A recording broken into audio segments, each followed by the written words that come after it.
उद्योतः प्रथमः उद्योतः स्वेच्छाकेसरिणः स्वच्छस्वच्छायायासितेन्दवः त्रायन्ताम्बो मधुरिपोः प्रपनार्तिच्छिदोन्नखाः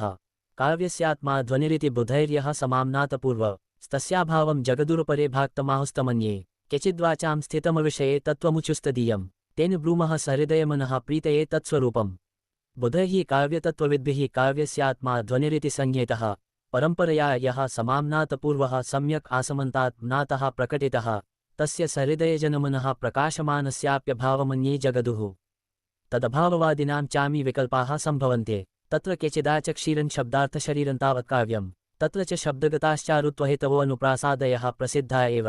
अर्थगताश्चोपमादयः वर्णसङ्घटनाधर्माश्च ये माधुर्यादयस्तेऽपि प्रतीयन्ते तदनतिरिक्तवृतयो याः कैश्चिदुपनागरिकाद्याः प्रकाशिताः ता अपि गताः श्रवणगोचरम् रीतयश्च वैदर्भीप्रभृतयः तद्व्यतिरिक्तः कोऽयं ध्वनिर्नामेते अन्ये ब्रूयुः नास्त्येव ध्वनिः प्रसिद्धप्रस्थानव्यतिरेकिणः काव्यप्रकारस्य काव्यत्वहानेः सहृदयहृदयाह्लादिशब्दार्थमयत्वमेव काव्यलक्षणम् न चोक्तप्रस्थानातिरेकिणो मार्गस्य तत्सम्भवते न च तत्समतान्तः पातिनः सहृदयान् कांश्चित् परिकल्प्य तत्प्रसिद्ध्या ध्वनौ काव्यव्यपदेशः प्रवर्तितोऽपि सकलविद्वन्मनोग्राहितामवलम्बते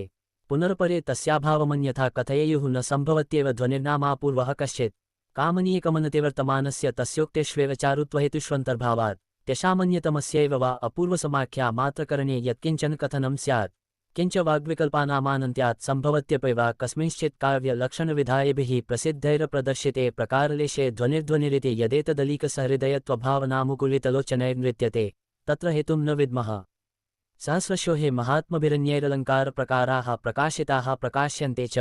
न च तेषामेषा दशा श्रूयते तस्मात् प्रवादमात्रं ध्वनिः न त्वस्य क्षोदक्षमं तत्त्वं किञ्चिदपि प्रकाशयितुं शक्यं तथा चान्येन कृत एवात्र श्लोकः यस्मिन्नस्ति न वस्तु किञ्चन मनः प्रह्लादिसालङ्कृते व्युत्पन्नैरचितं च नैव वचनैर्वक्रोक्तिशून्यं च यत् काव्यं तद्धनिना समन्वितमिति प्रीत्या प्रशंसञ्जडो नो विद्मोऽभिदधाति किं सुमतिना पृष्टः स्वरूपं ध्वनिः भाक्तमाहुस्तमन्ये अन्ये तं ध्वनिसंज्ञेतं काव्यत्मानं गुणवृत्तिरित्याहुः यद्यपि च ध्वनिशब्दसङ्कीर्तनेन काव्यलक्षणविधायभिर्गुणवृत्तिरन्यो वा न कश्चित् प्रकारः प्रकाशितः तथापि अमुख्यवृत्त्या काव्येषु व्यवहारं दर्शयता ध्वनिमार्गो मनाक्स्पृष्टोऽपि न लक्षित इति परिकल्प्यैव मुक्तं भाक्तमाहुस्तमन्ये एते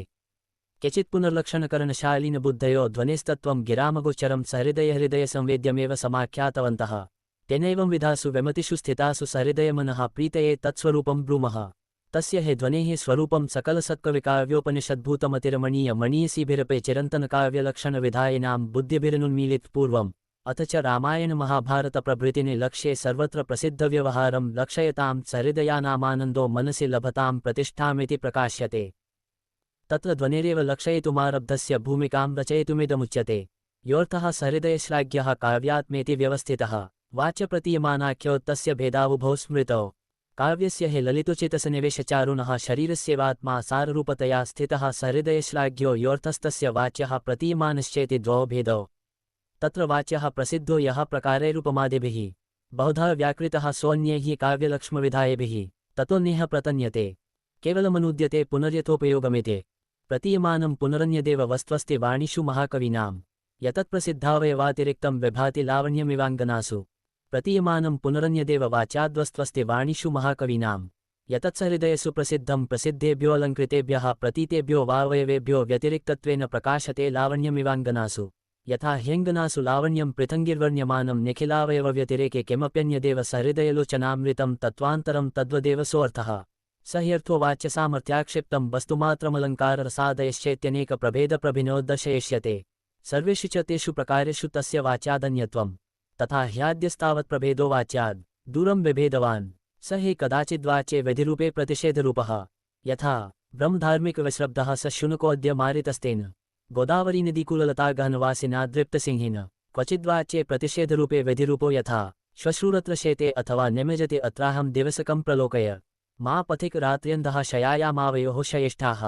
क्वचिद्वाच्ये विधिरूपेऽनुभयरूपो यथा व्रज ममैवैकस्या भवन्तु निःश्वासरोदितव्याने मा तवापि तया विना दाक्षिण्यः तस्य जनिषत् क्वचिद्वाच्ये प्रतिषेधरूपेऽनुभयरूपो यथा प्रार्थये तावत्प्रसीद निवर्तस्व मुखशशे ज्योत्स्नाविलुप्ततमो निवहे अभिसारिकाणां विघ्नं करोष्यन्यासामपि हताशे क्वचिद्वाच्याद्विभिन्नविषयत्वेन व्यवस्थापितो यथा कस्य वा न भवति रोषो दृष्ट्वा प्रेयायाः सव्रणमधरम् सभ्रमरपद्माग्राणशीले वारितवामे सहस्वेदानीम् अन्ये चैवं प्रकारा वाच्याद्विभेदिनः प्रतीयमानभेदाः सम्भवन्ते तेषां दिव्यात्रमेतत् प्रदर्शितम् द्वितीयोऽपि प्रभेदो वाच्याद्विभिन्नः सप्रपञ्चमग्रे दर्शयिष्यते तृतीयस्तु रसादिलक्षणः प्रभेदो वाच्यसामर्थ्याक्षिप्तः प्रकाशते न तु साक्षाच्छब्दव्यापारविषय इति वाच्याद्विभिन्न एव तथा हैवाच्यत्वं तस्य स्वशब्दनिवेदितत्वेन वा स्यात् विभावादिप्रतिपादनमुखेन वा पूर्वस्मिन् पक्षे स्वशब्दनिवेदितत्वाभावे रसादीनाम प्रतीतिप्रसङ्गः न च सर्वत्र तेषां स्वशब्दनिवेदितत्वं यत्राप्यस्ति तत्रापि विशिष्टविभावादिप्रतिपादनमुखेनैवेषां प्रतीतिः स्वशब्देन सा केवलमनूद्यते न तु तत्कृता विषयान्तरे तथा तस्या अदर्शनात् न हि केवलशृङ्गारादिशब्दमात्रभाजे विभावादिप्रतिपादनरहिते काव्ये मनागपि रसवत्वप्रतीतिरस्ते यतश्च स्वाभिधानमन्तरेण केवलेभ्योऽपि विभावादिभ्यो विशिष्टेभ्यो रसादीनां प्रतीतिः केवला च स्वाभिधानादप्रतीतिः तस्मादन्वयव्यतिरेकाभ्यामभिधेयसामर्थ्याक्षिप्तत्वमेव रसादीनां न त्वभिधेयत्वं कथञ्चित् इति तृतीयोऽपि प्रभेदो वाच्याद्विभिन्न एवेति स्थितम् वाच्येन त्वस्य सहैव प्रतीतिरित्यग्रे दर्शयिष्यते काव्यस्यात्मा स एवार्थस्तथा चादिकवेः पुरा क्रौञ्चद्वन्द्ववियोगोत्थः शोकः श्लोकत्वमागतः विविधवाच्यवाचकरचना प्रपञ्चचारुणः काव्यस्य स एवार्थः सारभूतः चादिकविर्वाल्मीकेः निहतसहचरीविरहकातरक्रौञ्चाक्रन्दजनितः शोक एव श्लोकतया परिणतः शोको हि करुणस्थायिभावः प्रतीयमानस्य चान्यभेददर्शनेऽपि रसभावमुखेनैवोपलक्षणं प्राधान्यात् सरस्वती स्वादु तदर्थवस्तु निहिष्यन्दमानां महतां कवीनाम् अलोकसामान्यमभिव्यनक्ते परिस्फुरन्तं प्रतिभाविशेषम् तत्वस्तुतत्वं निहिष्यन्दमानां महतां कवीनां भारती अलोकसामान्यं प्रतिभाविशेषं परिस्फुरन्तमभिव्यनक्ते येनास्मिन्नतिविचित्रकविपरम्परावाहिनि संसारे कालिदासप्रभृतयो द्वित्राः पञ्चशा वा महाकवय इति गण्यन्ते इदं चापरं प्रतीयमानस्यार्थस्य सद्भावसाधनं प्रमाणम् शब्दार्थशासनज्ञानमात्रेणैव न वेद्यते स तु काव्यार्थतत्त्वज्ञैरेव केवलम् सोऽर्थो यस्मात् केवलं काव्यार्थतत्त्वज्ञैरेव ज्ञायते यदि च वाच्यरूप एवासावर्थः स्यात्तद्वाच्यवाचकरूपपरिज्ञानादेव तत्प्रतीतिः स्यात् अथ च वाच्यवाचकलक्षणमात्रकृतश्रमाणां काव्यतत्त्वार्थभावनाविमुखानां स्वरश्रुत्यादिलक्षणमिवाप्रगीतानां गान्धर्वलक्षणविदामगोचर एवासावर्थः एवं वाच्यव्यतिरेकिणो व्यङ्ग्यस्य सद्भावं प्रतिपाद्य प्राधान्यं तस्यैवेति दर्शयते सोऽर्थस्तद्व्यक्तिसामर्थ्ययोगी शब्दश्च कश्चन यत्नतः प्रत्यभिज्ञेयो तौ शब्दार्थो महाकवेः व्यङ्ग्योऽर्थस्तद्व्यक्तिसामर्थ्ययोगी शब्दश्च कश्चन न शब्दमात्रं तावेव शब्दार्थो महाकवेः प्रत्यभिज्ञेयो व्यङ्ग्यव्यञ्जकाभ्यामेव सुप्रयुक्ताभ्यां महाकवित्वलाभो महाकवीनां न वाच्यवाचकरचनामात्रेण इदानीं व्यङ्ग्यव्यञ्जकयोः प्राधान्येऽपि यद्वाच्यवाचकावेव प्रथममुपाददते कवयस्तदपि युक्तमेवेत्याह आलोकार्थी यथा दीपशिखायां यत्नवाञ्जनः तदुपायतया तद्वदर्थे वाच्ये तदादृतः यथा ह्यालोकार्थी सनपि दीपशिखायां यत्नवाञ्जनो भवति तदुपायतया न हि दीपशिखामन्तरेणालोकः सम्भवते तद्व्यङ्ग्यमर्थप्रत्यादृतो जनो वाच्यर्थे यत्नवान् भवते अनेन प्रतिपादकस्य कविर्व्यङ्ग्यमर्थं प्रति व्यापारो दर्शितः प्रतिपाद्यस्यापि तं दर्शयितुमाह यथा पदार्थद्वारेण वाक्यार्थः सम्प्रतीयते वाच्यार्थपूर्विका तद्वत्प्रतिपतस्य वस्तुनः यथा हि पदार्थद्वारेण वाक्यार्थावगमस्तथा वाच्यार्थप्रतीतिपूर्विका व्यङ्ग्यस्यार्थस्य प्रतिपतिः इदानीं वाच्यार्थप्रतीतिपूर्वकत्वेऽपि तत्प्रतीतिर्व्यङ्ग्यस्यार्थस्य प्राधान्यं यथा न व्यालुप्यते तथा दर्शयते स्वसामर्थ्यवशेनैव वाक्यार्थं प्रतिपादयन् यथा व्यापारनिष्पत्तौ पदार्थो न विभावयते यथा स्वसामर्थ्यवशेनैव वाक्यार्थप्रकाशयनपि पदार्थो व्यापारनिष्पत्तौ न भाव्यते विभक्ततया तद्वत्सचेतसां सोऽर्थो वाच्यार्थविमुखात्मनां बुद्धौ तत्त्वार्थदर्शिन्यां झटित्येवावभासते एवं वाच्यव्यतिरेकिणो व्यङ्ग्यस्यार्थस्य सद्भावं प्रतिपाद्य प्रकृत उपयोजयनाः यत्रार्थः शब्दो वा तमर्थमुपसर्जनीकृतस्वार्थो व्यङ्कः काव्यविशेषः सध्वनिरिति सूर्यभिः कथितः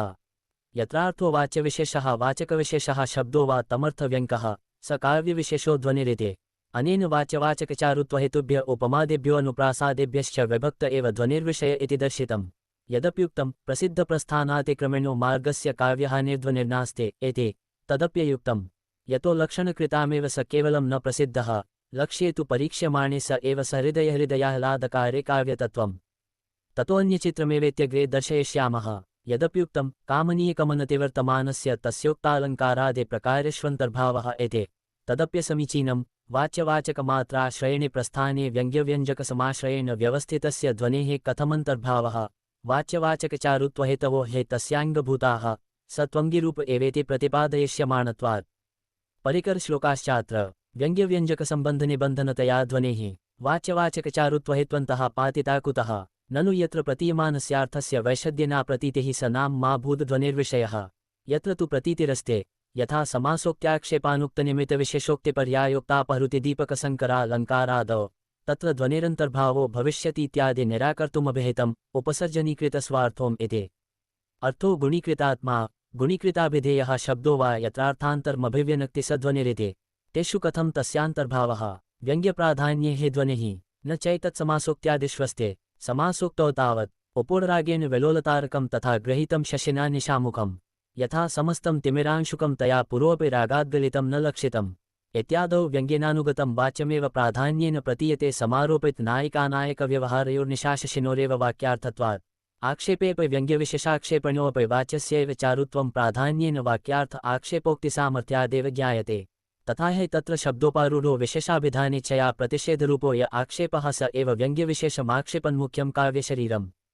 चारुत्वोत्कर्षनिबन्धना हि वाच्यव्यङ्ग्ययोः प्राधान्यविवक्षा। यथा अनुरागवती सन्ध्या दिवसस्तत्पुरसरः अहो दैवगतिः कीदृक् तथापि न समागमः। अत्र सत्यामपि व्यङ्ग्यप्रतीतो वाच्यस्यैव चारुत्वमुत्कर्षवदिति तस्यैव प्राधान्यविवक्षा। यथा च दीपकापहृत्यादौ व्यङ्ग्यत्वेनोपमायाः प्रतीतावपि प्राधान्येन विवक्षितत्वान् तया व्यपदेशस्तद्वदत्रापि द्रष्टव्यम्। अनुक्तनिमित्तायामपि विशेषोक्तौ आहुतोऽपि सहायैरोमित्युक्त्वा विमुक्तनिद्रोऽपि गन्तुमना अपि पथिकः सङ्कोचं नैव शिथिलयते इत्यादौ व्यङ्ग्यस्य प्रकरणसामर्थ्यात् प्रतीतिमात्रं न तु तत्प्रतीतिनिमित्ता काचिचारुत्वनिष्पत्तिरिति न प्राधान्यम्। पर्यायोक्तेऽपि यदि प्राधान्येन व्यङ्ग्यत्वं तद्भवतु नाम तस्य ध्वनावन्तर्भावः न तु ध्वनिस्तत्रान्तर्भावः। तस्य महाविषयत्वेनाङ्गित्वेन च प्रतिपादयिष्यमाणत्वात् न पुनः पर्यायो भामहोदाहृतसदृशे व्यङ्ग्यस्यैव प्राधान्यम्। वाच्यस्य तत्रोपसर्जनाभावेन विवक्षितत्वात् अपहृतिदीपकयोः पुनर्वाच्यस्य प्राधान्यं व्यङ्ग्यस्य चानुयायित्वं प्रसिद्धमेव।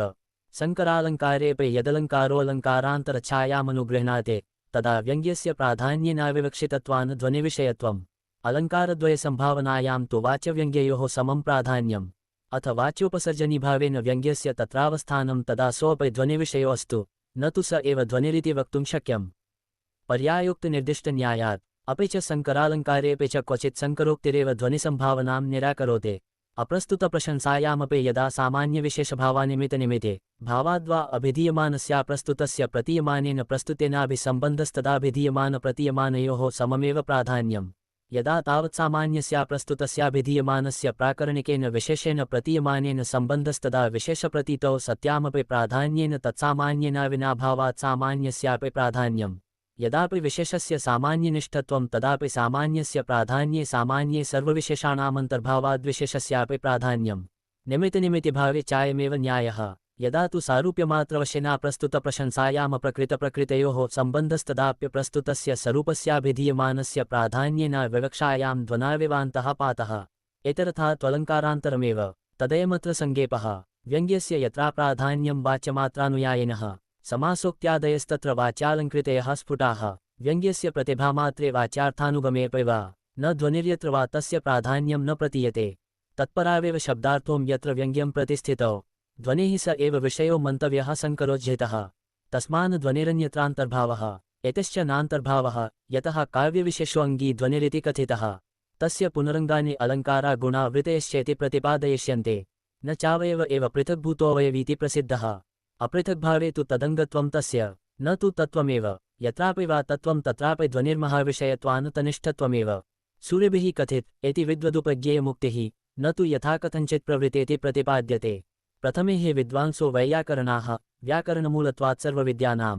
ते च श्रूयमाणेषु वर्णेषु ध्वनिरिति व्यवहरन्ते। तथैवान्यैस्तन्मतानुसारिभिः सूर्यभिः काव्यतत्त्वार्थदर्शिभिर्वाच्यवाचकसम्मिश्रः शब्दात्मा काव्यमिति व्यपदेश्यो व्यञ्जकत्वसाम्याद्धनिरित्युक्तः। न चैवंविधस्य ध्वनिर्वक्ष्यमाणप्रभेदतद्भेदसङ्कलनया महाविषयस्य यत्प्रकाशनं तदप्रसिद्धालङ्कारविशेषमात्रप्रतिपादनेन तुल्यमिति तद्भावितचेतसां युक्त एव संरम्भः।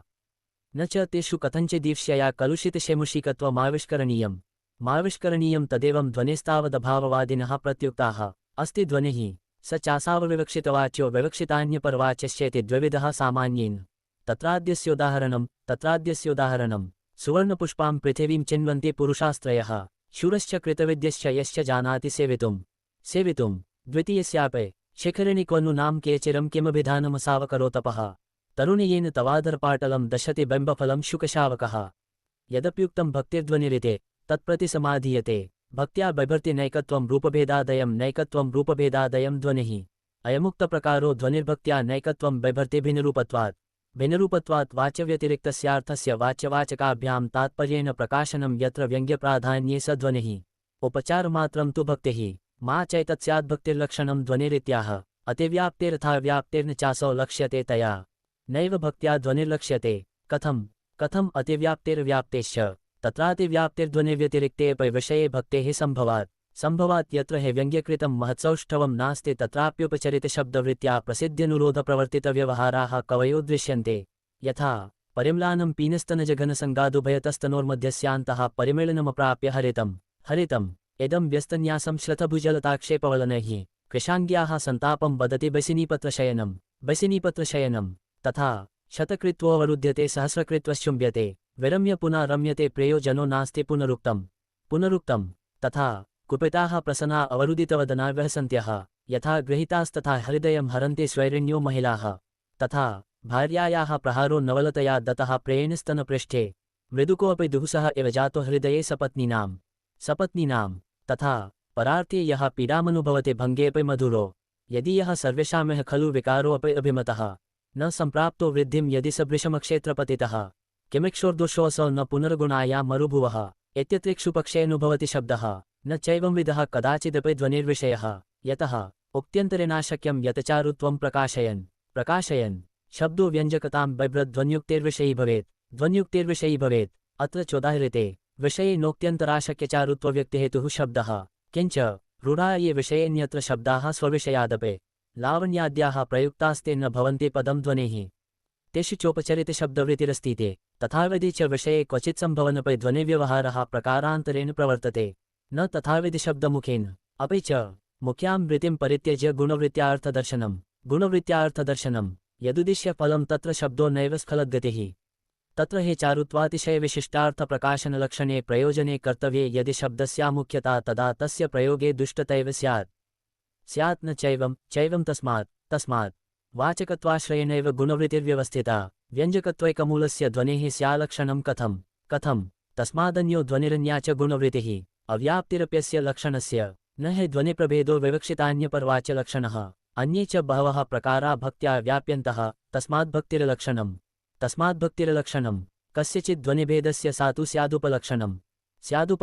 सा पुनर्भक्तिर्वक्ष्यमाणप्रभेदमध्यादन्यतमस्य भेदस्य यदि नामोपलक्षणतया सम्भाव्येत यदि च गुणवृत्त्यैव ध्वनिर्लक्ष्यत इत्युच्यते तदभिधाव्यापारेण तदितरोऽलङ्कारवर्गः समग्र एव लक्ष्यत इति प्रत्येकमलङ्काराणां लक्षणकरणवैयर्थ्यप्रसङ्गः